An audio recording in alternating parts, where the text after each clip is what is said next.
Il était une fois dans un pays lointain, un prince très orgueilleux et arrogant nommé Golo, qui était craint dans tout le royaume. Le prince Golo était le fils unique du roi, et l'héritier présomptif du trône de son père. Son père, le roi gisait malade sur son lit mourant, et le prince ne pouvait pas attendre que son père meure, pour qu'il soit couronné roi du village. Il a utilisé son pouvoir et son influence, pour opprimer son peuple qui redoutait son prochain règne. Il est même allé jusqu'à utiliser sa position de prince, pour violer certaines jeunes femmes du village, qui n'osaient jamais prononcer son nom, ni dire à personne qu'elles avaient été violées par le prince. Une jeune fille nommée Afi revenait du champ un après-midi, lorsque le prince Golo l'a aperçue, et s'est frayé un chemin avec elle dans les buissons.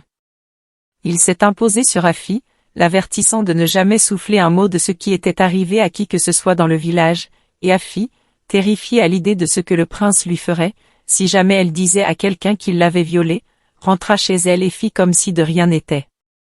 Plusieurs semaines plus tard, Afi s'est rendu compte qu'elle était enceinte et ne savait pas quoi faire. Sa vieille mère l'a surprise en train de vomir un matin, et lui a demandé qui l'avait mise enceinte, mais Afi n'a rien dit à sa mère, sachant ce qu'une telle révélation ferait à sa famille, et à elle-même. Au fil des mois, la grossesse d'Afi a progressé, et son ventre de femme enceinte était désormais visible. Elle est devenue la risée du village, alors que tous les villageois se demandaient qui était responsable de sa grossesse. Afi ne pouvait pas croire à quel point sa vie avait changé en un clin d'œil. Sa mère ne lui parlait plus, car elle refusait de révéler l'homme derrière sa grossesse. Cependant, le prince Golo n'a pas ralenti ses vilaines escapades sexuelles, alors qu'il continuait à souiller les jeunes filles du village qui étaient si terrifiées par lui. Il est même allé jusqu'à violer une certaine jeune fille nommée Dada qui devait se marier le lendemain matin. Dada a supplié le prince en disant qu'elle se marierait le lendemain, et qu'elle devait être vierge pour son mari, car sa famille lui avait révélé qu'elle était toujours vierge. Mais le prince Golo n'a pas prêté attention à ses supplications, alors qu'il a décidé de se débrouiller avec elle en lui volant sa virginité. Dada, incapable d'expliquer tout ce qui était arrivé à sa famille, s'est noyé dans la rivière du village. Tout le village a pleuré sa disparition, en se demandant ce qui aurait pu la faire se noyer, le jour de son mariage. La nouvelle de la mort de Dada parvint au prince, qui n'éprouva aucun remords pour ce qu'il avait fait, et comment ses actes ignobles affectaient la vie de ses victimes. Un soir, alors que le prince Golo se promenait vers le ruisseau du village, il aperçut une très belle jeune fille qui allait chercher de l'eau seule au bord du ruisseau du village. Le prince, sachant qu'ils étaient seuls au bord du ruisseau, se jeta sur la belle jeune fille et la viola. Une fois qu'il eut fini, il remarqua que la jeune fille ne faisait aucune tentative de se débattre ou de crier, ce qui troubla le prince, qui remarqua que la jeune fille s'était transformée en une sirène féroce. Le prince Golo, terrifié par ce qui venait de se passer, s'enfuit de peur alors que son cœur battait plus vite qu'un cheval au galop. Il arriva au palais et remarqua que sa virilité avait disparu, et le prince poussa un cri de terreur. Le prince Golo a décidé de visiter la rivière le lendemain matin, pour implorer la sirène de lui rendre sa virilité. Mais alors qu'il arrivait à la rivière, la sirène était introuvable. Le prince Golo a attendu au bord du ruisseau pendant des heures, mais la sirène n'était nulle part en vue. Il est retourné au palais et ne pouvait pas croire ce qu'il s'était fait. L'état de son père s'aggrava au fil des jours, et le prince commença à paniquer, car il savait que la mort de son père le roi l'obligerait à prendre une nouvelle épouse, qui devrait lui fournir un héritier au trône. Sachant qu'il n'avait pas de virilité, le prince redoutait ce qui se passerait lorsque les gens réaliseraient que sa virilité avait disparu. Il réfléchit à quoi faire, et décida de visiter la rivière une fois de plus. Cette fois, le prince a apporté plusieurs objets, pour apaiser la sirène qui est sortie de la rivière très enceinte. Le prince Golo n'en croyait pas ses yeux alors qu'il fondait en larmes. La sirène prit la parole et révéla au prince que la grossesse qu'elle portait était la sienne, et qu'il était interdit au prince de prendre une autre épouse, car cela entraînerait sa fin. Elle a révélé qu'elle était désormais sa femme, parce qu'elle était enceinte de lui, et que le prince devrait s'attendre à la naissance de leur enfant dans un avenir proche. Immédiatement, qu'elle finit de parler, elle retourna à la rivière, et le prince Golo se figea sous le choc, car il ne pouvait pas croire qu'il était maintenant marié à une sirène. Le prince Golo retourna à son palais, perdu dans ses propres pensées lorsqu'il fut informé par les gardes du palais que son père, le roi, voulait lui parler. Le prince Golo arriva en présence du roi, et celui-ci l'informa que le moment était venu pour lui de monter sur le trône, et qu'une jeune fille avait été choisie pour être son épouse.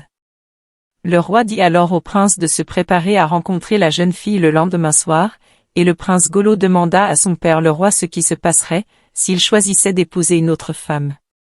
Le roi l'informa que cela lui coûterait le trône. L'épouse choisie par les dieux était une condition importante, pour accéder au trône de leurs ancêtres. Le prince Golo a pensé un instant, qu'il pourrait faire appel à la sirène, comme épouse pour lui permettre de monter sur le trône, mais ses espoirs de le faire un jour se sont anéantis sous ses yeux. Le roi, sentant la tension dans l'air, demanda à son fils quel était le problème et le prince Golo, incapable de le retenir plus longtemps, se mit à genoux et s'excusa auprès de son père le roi, pour tout ce qu'il avait fait. Il a avoué être un violeur, et a raconté comment il avait violé plusieurs femmes du village, dont une sirène qui était maintenant enceinte de lui, et était en possession de sa virilité. Il a révélé comment la sirène l'avait régulièrement averti, de ne jamais épouser une nouvelle épouse, car cela mènerait à sa fin. Il dit à son père qu'il ne pouvait pas épouser la femme, que les dieux avaient choisie pour lui, car la sirène mettrait fin à ses jours. Le roi, en entendant les lourdes confessions de son fils, parut si déçu par son fils qu'il dit qu'il n'y avait pas d'acte sans conséquence. Le trône n'est pas seulement un siège de pouvoir, mais un piédestal de vertu. Le roi demanda alors à son fils comment un homme qui avait les mains souillées, avec de tels actes mauvais, pouvait diriger le même peuple, à qui il avait causé tant de souffrances. Le prince fondit en larmes en disant à son père, qu'il était vraiment indigne du trône. Le roi a alors dit à son fils, qu'il devrait faire face aux conséquences de ses actes, en s'excusant auprès de toutes les femmes qu'il avait violées. Y compris la sirène enceinte, s'il voulait un jour vivre en paix. Cependant, le prince était confronté à la difficulté de se souvenir de toutes les femmes qu'il avait violées dans le passé. Son père, en entendant cela, dit au prince que la seule solution était qu'il se confesse à tout le village, et demande pardon, car c'est seulement alors qu'il serait autorisé à rester dans le royaume. Cependant, la conséquence était que, le prince ne serait jamais autorisé à monter sur le trône, car le trône passerait ensuite à un autre. Le prince Golo, bien que triste, a accepté de se confesser à tout le village, et les gens ont été choqués d'entendre toutes les mauvaises choses que le prince avait faites.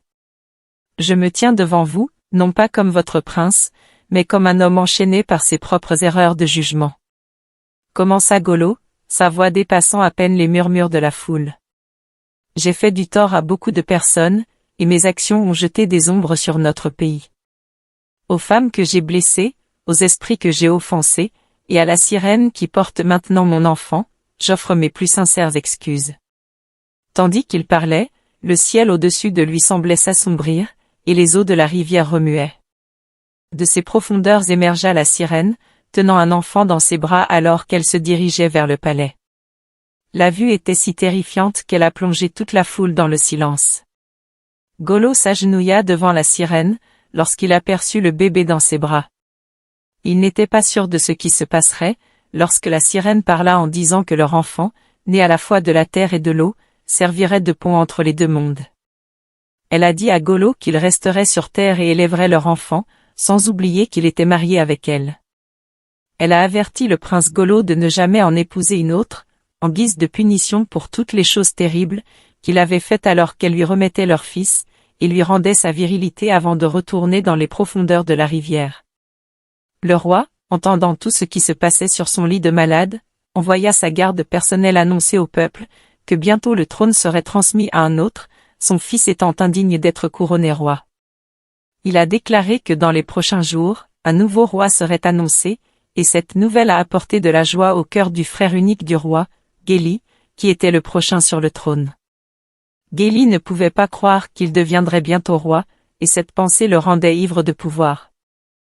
Géli a alors commencé à terroriser les gens autour de lui, les forçant à baisser la tête chaque fois qu'il passait devant eux. Il est même allé jusqu'à avertir les villageois que la façon dont ils avaient été traités par le prince Golo n'était rien comparé à ce qu'ils vivraient sous son règne. Sa soif de pouvoir l'a rendu aveugle aux vertus du leadership, et ses actions sont rapidement devenues le reflet du passé de Golo. Les villageois, qui venaient d'assister à la chute d'un tyran, commençaient à craindre d'être bientôt sous la coupe d'un autre. Mais ce qu'ils ne savaient pas, c'est que les dieux regardaient. Les dieux envoyèrent un message au roi par l'intermédiaire des principaux prêtres du village, déclarant que ni Golo ni Géli n'étaient aptes à régner. Les dieux ont révélé que l'héritier légitime était un enfant, né d'une certaine jeune fille du village nommée Afi, qui avait été violée par Golo il y a quelques années. Son nom était Devi et les dieux ont révélé comment sa mère Afi travaillait dur pour s'occuper de lui seule, craignant ce qui se passerait si quelqu'un savait que Devi était le fils du prince Golo. Les dieux avertirent le roi que Devi devait être couronné roi le plus tôt possible, pour éviter d'être tué par le frère du roi, Géli. Le roi, sachant à quel point son frère pouvait être dangereux et désespéré, chercha secrètement l'enfant et le couronna roi devant les principaux prêtres et les dieux du pays. Afi ne pouvait pas croire à quel point les dieux lui avaient finalement souri, alors qu'elle devenait désormais la mère du roi. Au moment où Géli a eu vent de l'information, Devi avait déjà été couronné roi, ce qui l'a grandement mis en colère, alors que ses espoirs de devenir roi se sont anéantis sous ses yeux. Géli complota pour tuer le jeune roi Devi. Ses plans furent cependant contrecarrés par la mère du petit roi, Afi, qui montait la garde et protégeait son fils Devi. Géli fut ensuite renvoyé du palais par le roi qui l'avertit de ne plus jamais s'approcher du palais à cause de ses mauvaises actions. Le règne du petit roi Devi commença avec la promesse de paix et la sagesse des dieux qui le guidaient. Sous la garde de sa mère et sous la tutelle de son grand-père, Devi est devenu un dirigeant sage et juste aimé de tous. Il a unifié la terre et a apporté la prospérité au royaume. Quant au prince Golo, il a présenté ses excuses à Afi et à son fils pour tout ce qu'il leur a fait subir. Plus tard, il quitta le palais, et passa ses journées dans une retraite tranquille à élever le fils qu'il avait avec la sirène. L'enfant, prénommé Vidé, était en effet un pont entre les deux mondes, puisqu'il interagissait parfaitement avec les animaux et les poissons de la mer. Sa mère, la sirène, lui rendait visite de temps en temps, et le prince Golo vécut toute sa vie marié à la sirène, incapable d'en épouser une autre. La leçon à tirer de cette histoire est que, nos actions ont toujours des conséquences. N'opprimez pas les autres, parce que vous avez le pouvoir de le faire, car aucune mauvaise action ne restera jamais impunie. Le leadership est un privilège de servir, et non une opportunité de dominer et de terroriser vos sujets. Soyez toujours humble, quelle que soit la position dans laquelle vous vous trouvez. En tant que véritable leader, servez votre peuple, et soyez un exemple et modèle. J'espère que vous avez apprécié l'histoire, aimez, abonnez-vous et laissez un commentaire, cela nous aide à développer notre chaîne, je vous verrai dans notre prochaine histoire. Au revoir.